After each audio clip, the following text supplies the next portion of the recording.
Welcome to another episode of the Wandering Watercolor. Let's paint.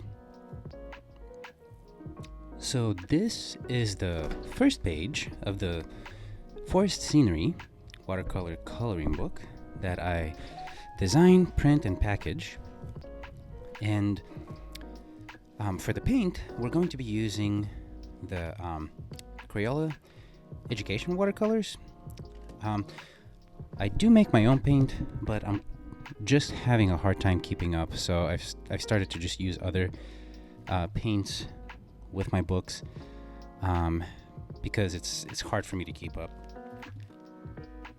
And I will let people know eventually when I start making my own paint again. On the side, I have 2 jars of water.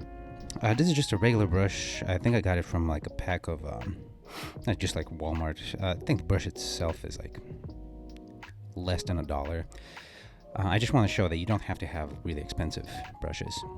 This is a soap dish. I love using these to mix my colors just because they are super inexpensive. I think there's like $1 a piece or something like that. I get them from any general goods store. And they're white, so you can see the colors mix as you're painting before you put it on the paper. And then just a paper towel or something to dry off your brush while you're painting. First, I am going to wet the paint.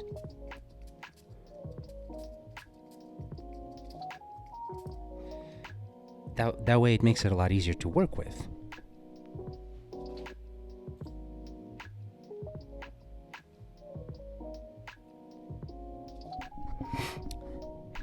And so the first thing is, I'm gonna wet my brush. I have my water off camera just because otherwise it would be too cluttered.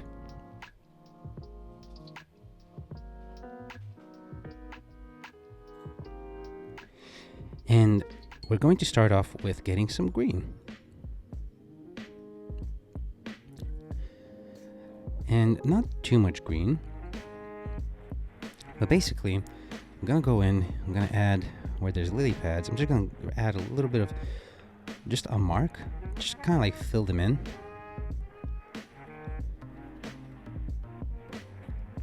And it doesn't have to be perfect. I'm basically just kind of blocking in colors for the time being, just where things are.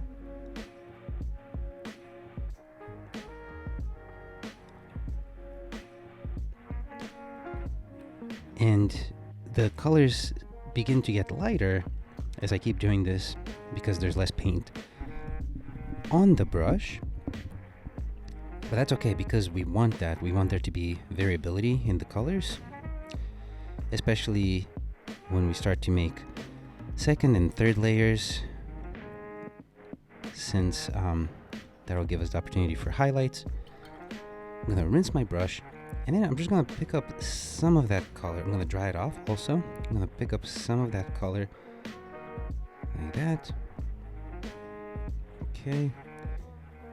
I don't want it to be all uniform. That's part of the beauty of watercolor, is there is a bit of a chaotic nature to it. I'm going to grab some yellow. And I'm just going to put a little bit of yellow here and there. It doesn't have to be perfect, but I want almost like maybe like some of them are being hit by light.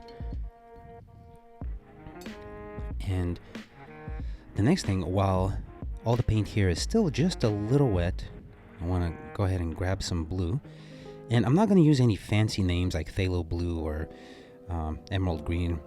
I just call the colors as I see them, and I don't think anybody needs anything more than that. And now for the water, first I'm going to start off by making some marks down here. They don't have to be perfect. Again, if a little bit gets into the green or in between the lines, that's fine.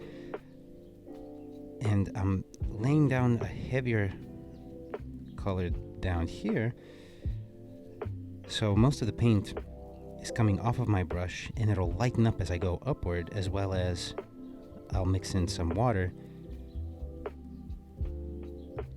to make it more transparent.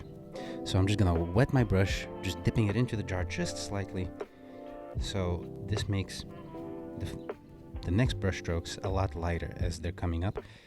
And I'm going to do this where I leave a little bit of kind of like thin brush strokes, almost to show the highlight in the water and create little waves and ripples. And then as it gets further back here, I'm going to block that in since it's too far away to actually see all the little details. And as it goes down towards the middle is where we want to be the most transparent, lighter, just kind of showing like that. And then just filling in here and there where I feel that it's appropriate, a little bit like that. And then I think that looks good so far.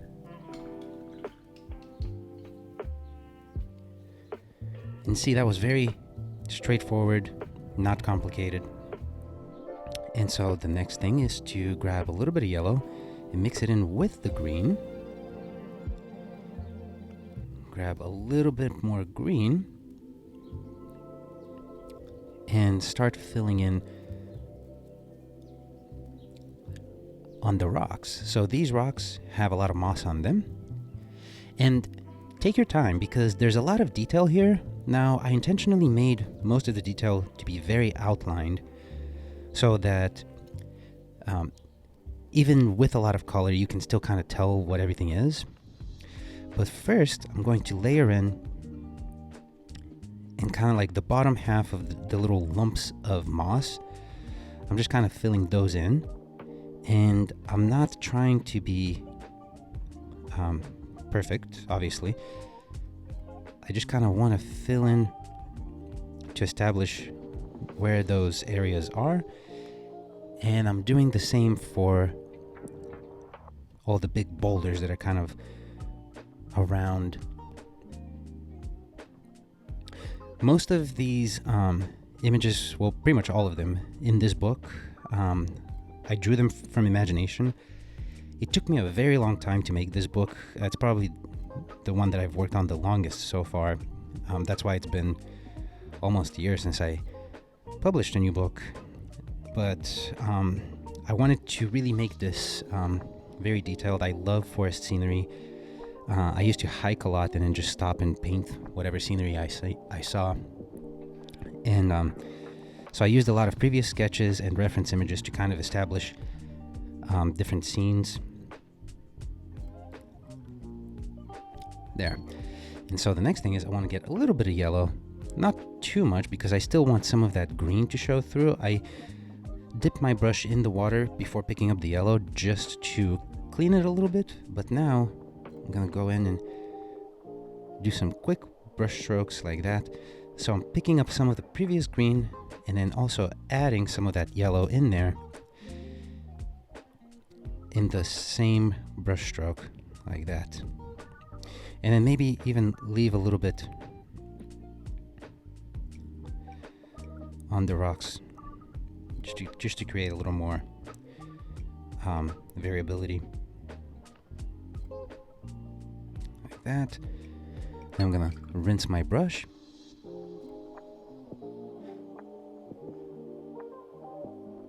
Also, the reason I chose this palette is you can literally mix any color from it. They're very inexpensive and you can get them pretty much anywhere. I wanted to make it a lot more accessible for people because I know people are always asking me about my paint. It's just very hard for me to keep up with, so I've decided to just use something that's much more accessible.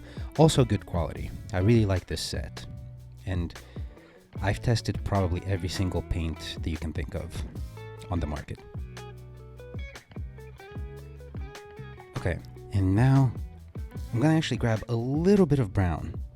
And the reason being is that'll make it, the green that I'm mixing here, it'll make it a lot more earthy, maybe a little more foresty, and it's a lot darker. So I'm going to fill that in back here where these flowers are. And that's gonna help me to just kind of block in this corner. and it'll help push the focus more towards the center of the piece. I'm not filling it in perfectly because I want some of the blades of grass and flowers and leaves that are there to show through, and it will also it'll look a little better when I layer in the details. But for now, this is kind of what I'm doing. Same thing up here behind this boulder, and then maybe a little bit back here. And again, because there's so much detail in the line work, I don't have to be perfect with how I lay down the colors because a lot of the details are already in there for me, but I'm focusing on just kind of manipulating the light and color, especially on a scenery that's as complex as this one. And just kind of filling it in like that. Okay, I'm gonna rinse my brush. While that's drying, the next thing that I want to do is I already have my blue down here. I'm just gonna grab some brown and mix it in, and not too much. If I try to mix about an equal amount of brown and blue, I'll get a nice earthy kind of gray, maybe a little bit kind of like a greenish gray, and some of the yellow is kind of mixing in. That's fine, especially for a rock. You want it to look a little earthy, and if it's surrounded by moss and grass, then this is roughly the color that you're wanting. And so now I'm just gonna start filling it in. I'm gonna fill all that in, and just go slowly. Just kind of take your time, enjoy the process. You know, you're not in a rush. Remember that watercolor always dries lighter, so even though it looks fairly dark right now, it will dry lighter, and then that'll give us the opportunity for highlights and shadows. And you can tell I'm not filling in the rocks completely, because the next step is I'm gonna go in and add maybe a little bit of different colors to add some more variation, as well as maybe just water. Like, for example, I'm gonna rinse my brush right now. I'm gonna just dry it a little bit. There's still moisture on the brush and there's no color, so now I can go in and just pull some of the color that I already laid down, fade it out, and create almost like a soft highlight that fades upwards towards the light, like that. And it also gives it more form. It makes the boulders just look that much more three-dimensional. Now I'm just gonna pick up some more of the gray and go back in down here, and then just slowly build it up, and intentionally avoiding the little flower heads here as well as the blades of grass.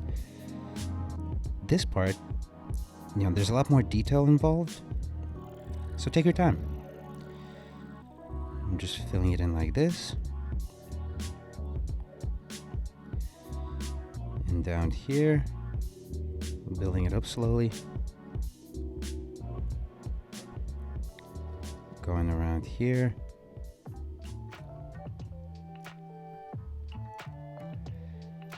And you can tell how much darker it is over here, and as I move upwards, it lightens, and part of that is because the paint, all the pigment is just leaving the brush as I'm making these brush marks. Now I'm gonna rinse my brush, dry it off slightly, and then continue the process to just fade out the color upwards.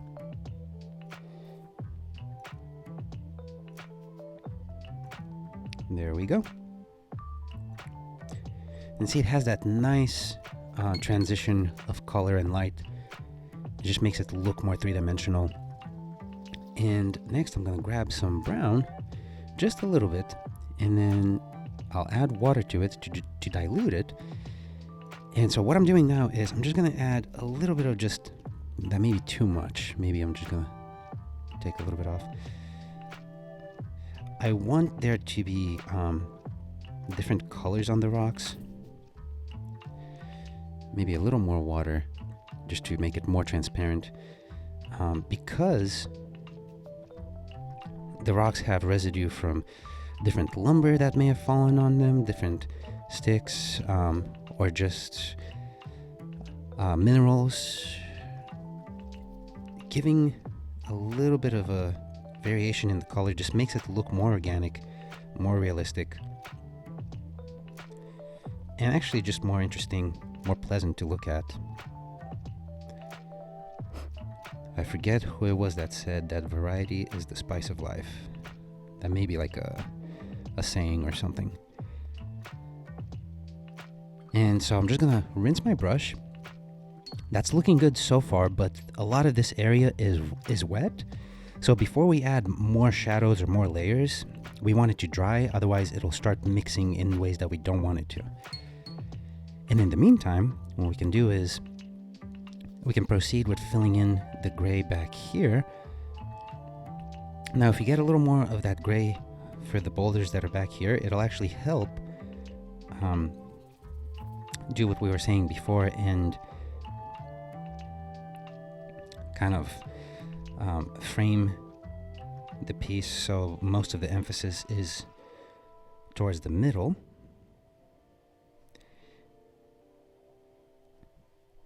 I'm just filling that in slowly, like that.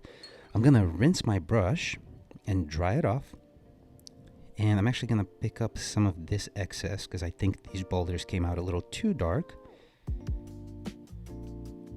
Like that. There we go. Same with here. Like that. I'm gonna rinse my brush. And then I'm gonna grab some green, mix it in back here, and grab some brown. Okay, I'm gonna mix all of that like that. But I want a little more green. That's a little bit too much on the brown side.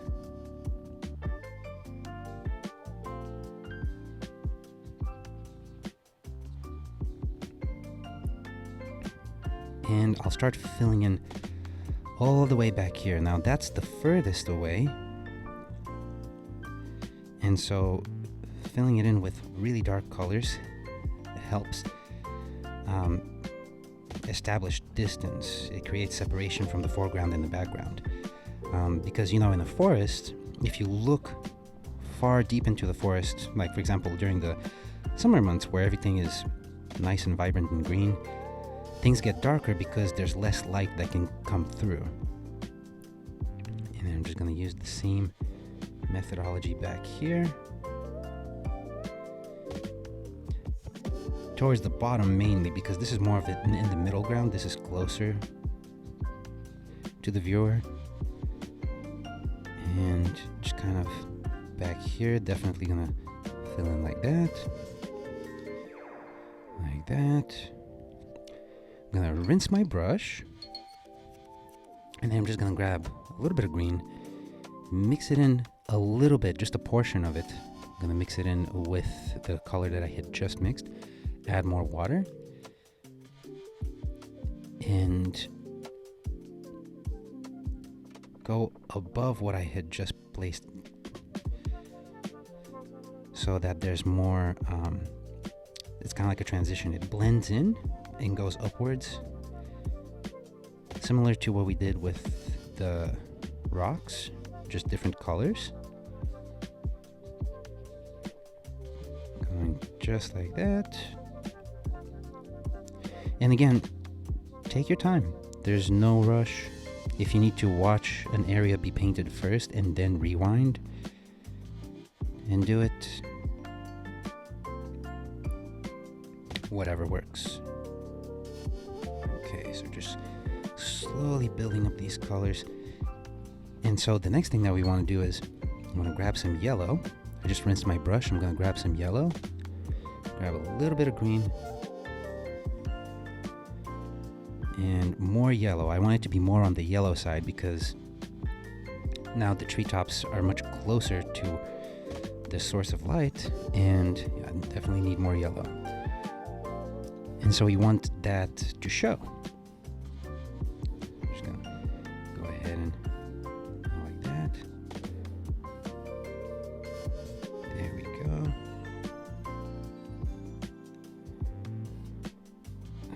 here.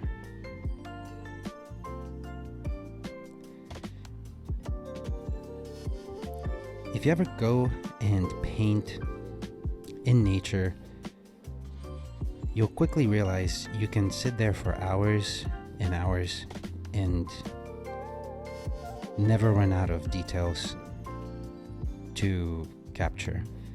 There's just so much information. Not only that, but you know, it looks completely different from one time of the day to another, or one season to another. I'm just filling that in more towards the top like that. Kind of like the canopy of the forest here. There we go. I'm gonna rinse my brush. There is a little bit of the sky poking through back there, but we're not gonna worry about that. It's gonna be a while before we get to that. But the next thing is, go ahead and grab some brown.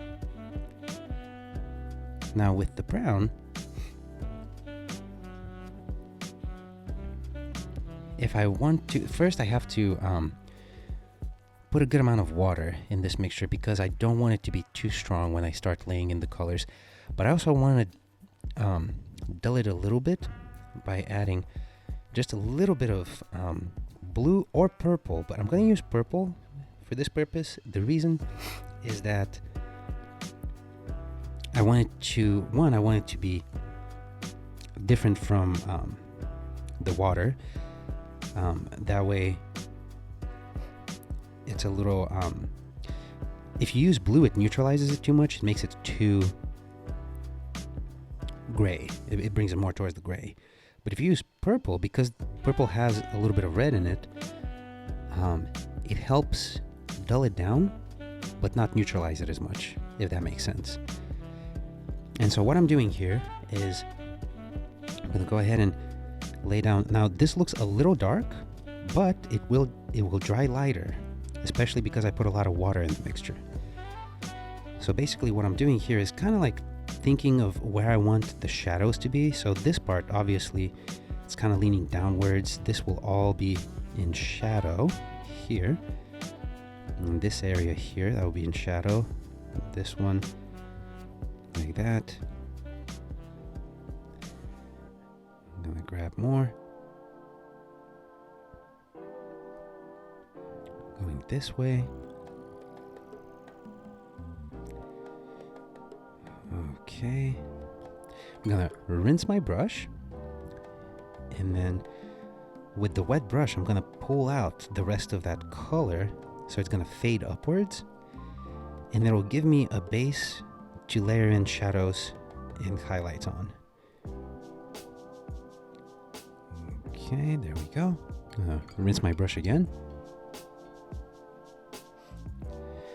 And you see how there's a very soft transition, but you can still very much tell where the shadow is.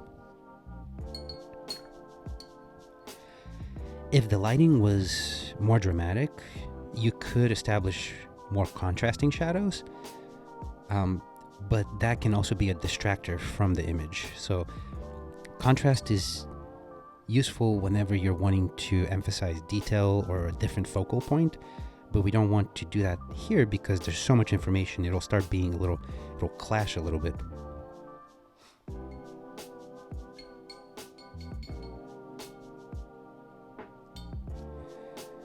I'm gonna go ahead and grab some more of the brown, but you can tell that I'm mixing it up with a little bit of the gray.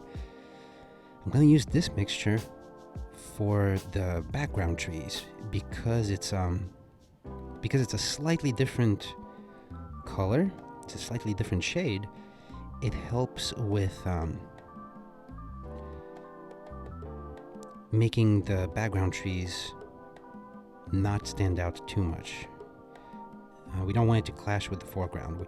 We want it to be easily recognizable as trees, but we don't want them to demand too much attention.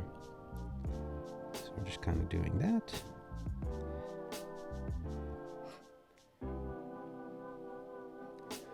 And grab some more and fill in here. And if it looks a little too gray, a little too green for those further back trees, that's not a problem. Because we don't want them to be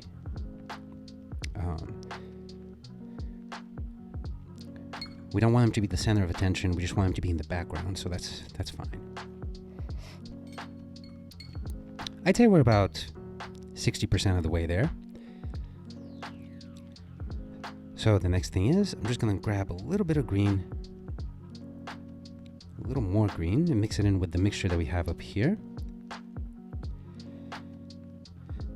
Okay, I'm gonna add a little bit for this little bush, like that. A little bit back here, a little bit back here, like that. A little bit here, and definitely back here a little. I'm gonna rinse my brush, dry it a little.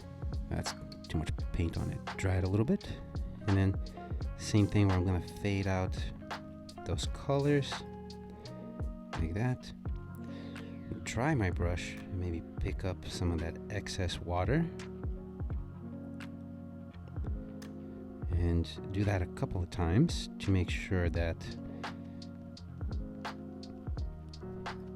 it looks proper. Okay. All right, so far so good. Now for this mixture down here, since there's a lot of brown, I'm gonna add a little bit of blue, since we're gonna go back into the rocks, so we can kind of layer in some shadows.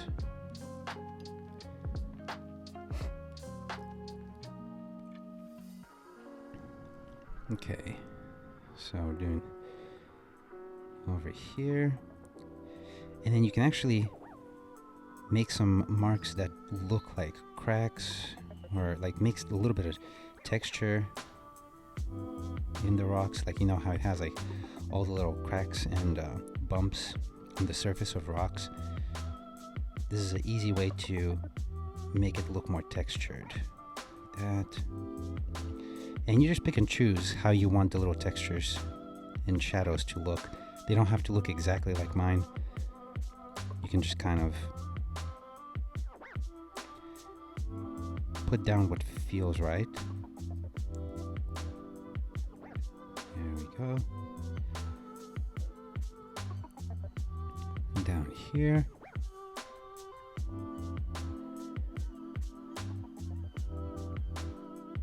Like that. And you see how it slowly becomes more three-dimensional. Do some shading down here. Definitely where we're trying to establish that framing. You can see we're using the shadows to kind of create more of the focal point, especially over here. Now, the different colors and textures on the rock, when I'm laying down the darker color, it may look like I'm blocking out some of what I previously laid in, but when it dries, you'll see that you can still see those small variations of colors. Go like that. Maybe some dots to create that bumpy texture of the rock.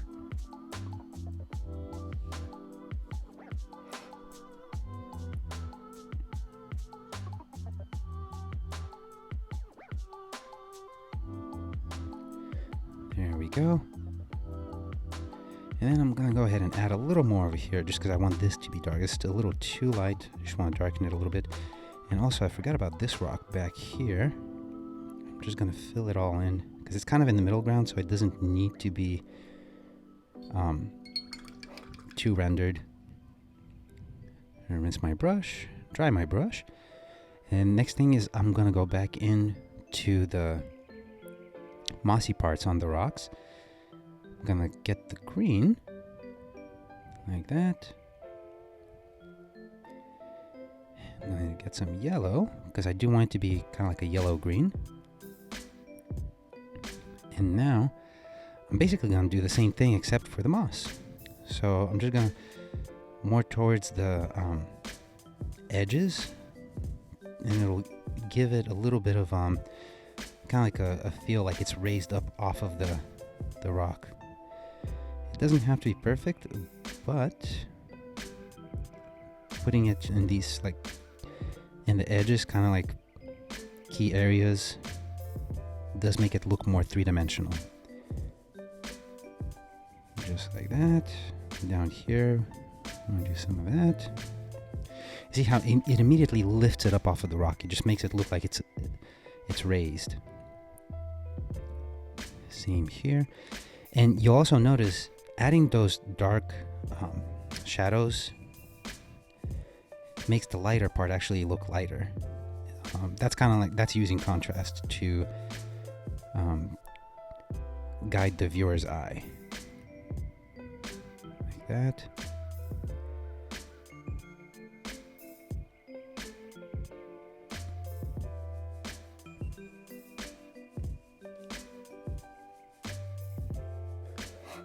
Like that.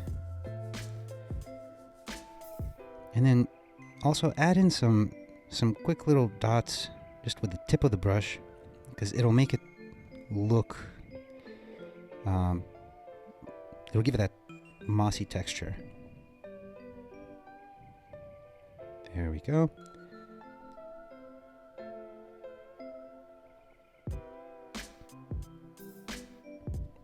There we go. And then just continue doing the same thing on this one.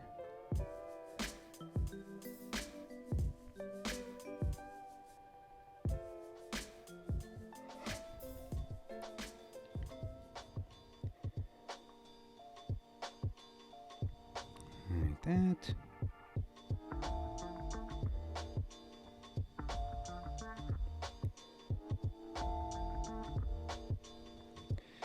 And just a little bit of dots here and there. You don't need a lot, just a little bit conveys the information. There we go.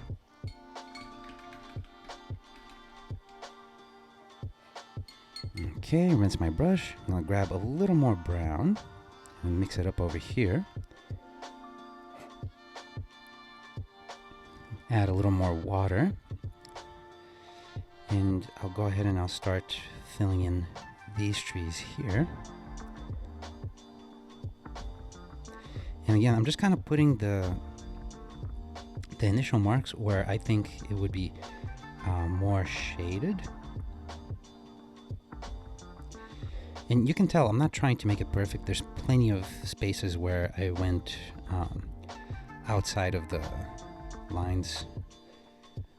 Because I am more focused on the colors and the light, the details going in and out of the lines a little bit is not a big deal. So I wet my brush, I'm gonna dry it off a little bit, so I can kind of create that fading of the color a little bit here. There we go. Rinse my brush again. I'm gonna go in and grab some of this yellow green that I have here. I'm gonna do a first pass on this tree just to show like that. Maybe add a little bit on this tree, even though it already has the color of the tree on there, of the bark. Adding a little bit does give that appearance, you know, like there's a little bit of moss growing on there. Rinse my brush.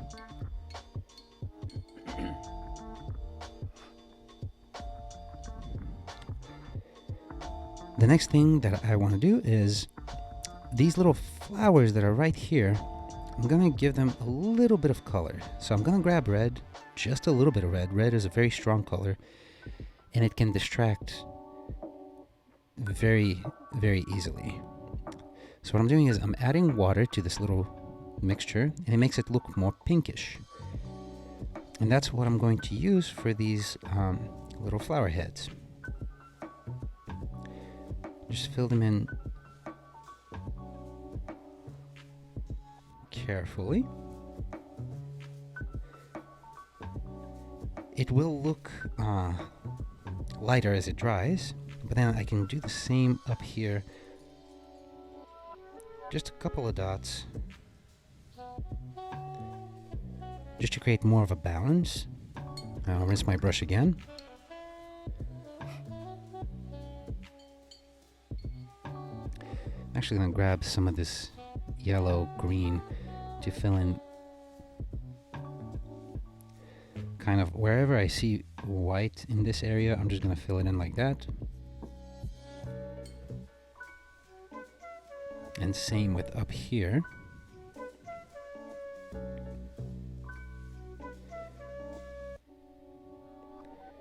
Rinse my brush.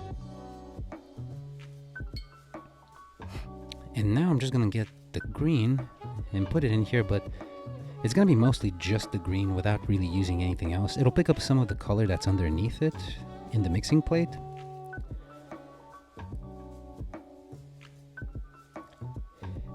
And I'm going to emphasize some of the blades of grass. So I'm just going to fill in like that. Maybe a little bit over here. A little bit over here.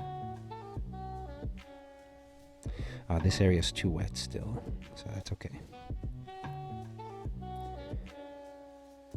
A little bit over here, just to add more contrast. Okay, maybe a little over here.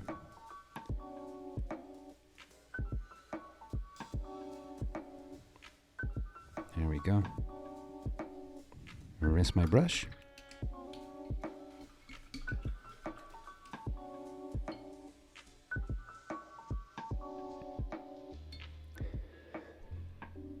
I'm going to grab more of the brown and I'm going to go ahead and start laying in more details. Now I'm kind of going back to where the shading is.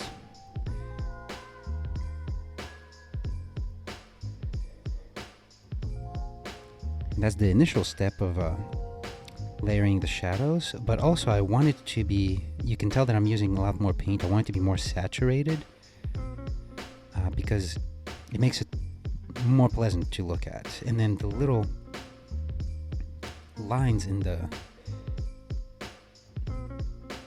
bark, I'm just making a little brush strokes here and there just to emphasize those lines in the bark.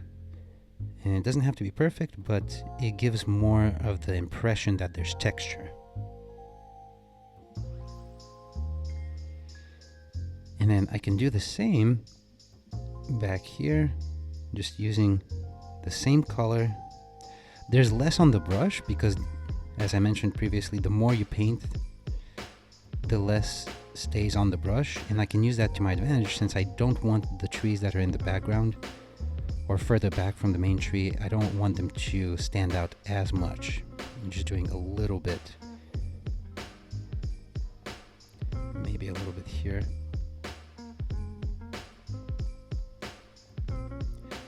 You'll notice a lot of watercolor painting is just about getting the feel of it.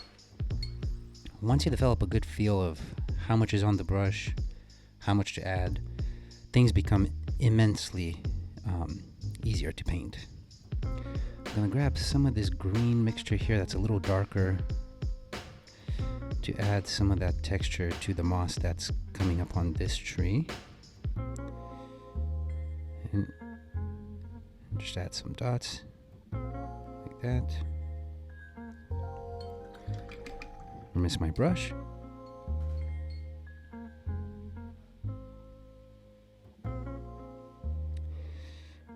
And we're almost done. There's just a couple of things to do. So I'm going to grab more green and a little bit of the brown because I do want to kind of bump up the contrast with some of the shadow colors that are far in the background, in between the trees, that'll help kind of like frame everything better,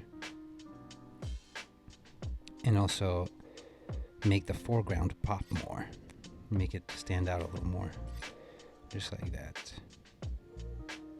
A little bit here and there. It doesn't have to be too much, it just has to be enough to give us that contrast.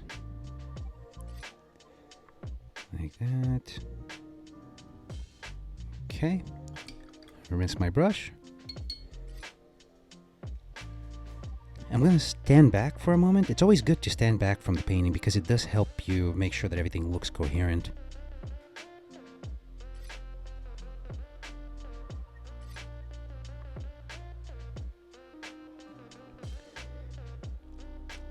And so far, I gotta say, I really like how this one looks. What I'm gonna do is I'm gonna grab a little bit of the blue and mix it in with some of the green over here. And I'm gonna add like this, just a little bit in the sky. It's kind of like a blue-green because I don't want it to be the exact same color as the water. And then I rinsed my brush. Now there's just water on my brush. I'm gonna pull some of this up like this. I'm gonna rinse my brush again, dry it off, and then just kind of fade some of that out. There we go. And I think that looks pretty spot on. Like that. Rinse my brush. Okay. I'm gonna step back one more time.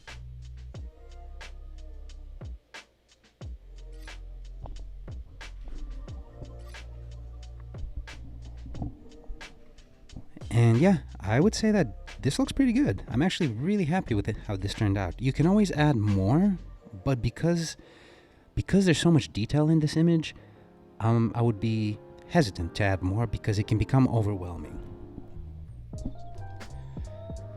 So yeah, that's pretty much it for that one. I think it turned out really well, and if you have any questions, always feel free to leave me a comment or shoot me a message, whatever works. And with that, I will see you on the next one.